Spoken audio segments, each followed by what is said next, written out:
সরকার পুরনো আমলাদের যে ভঙ্গি পাত্তা দেন না, এইটা কি ধরনের আচরণ?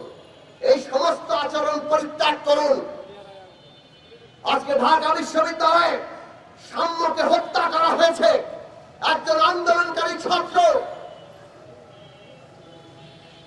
তাকে হত্যা করা হলো। এই পরিস্থিতি তো তৈরি হচ্ছে, নানাভাবে ওত পেতে থাকা দুষ্কৃতিকারীরা, ফ্যাসিস্টের সহযোগীরা নানা ধরনের পরিবেশ তৈরি করতে চাচ্ছে।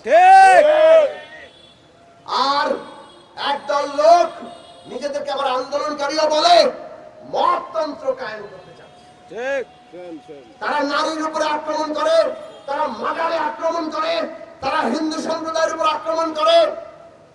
এই সব কিছু যে চলছে, আপনাদের তাদের বিরুদ্ধে ব্যবস্থা নিতে হবে।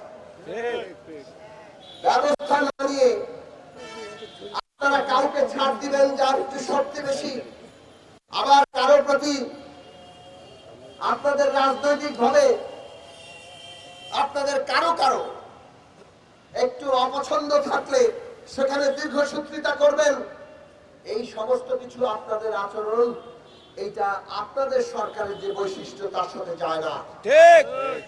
সুতরাং ডক্টর মোহাম্মদ ইউনূস, তাদের কাছে আমরা অনুরোধ করব, অন্তর্বর্তী সরকার প্রধান হিসাবে আপনার বিচার, সংস্কার এবং নির্বাচন, এই তিন বিষয় একসাথে চলে বাংলাদেশকে একটা যথার্থ উত্তরণে নিয়ে যাওয়ার দায়িত্ব আপনার কাছে।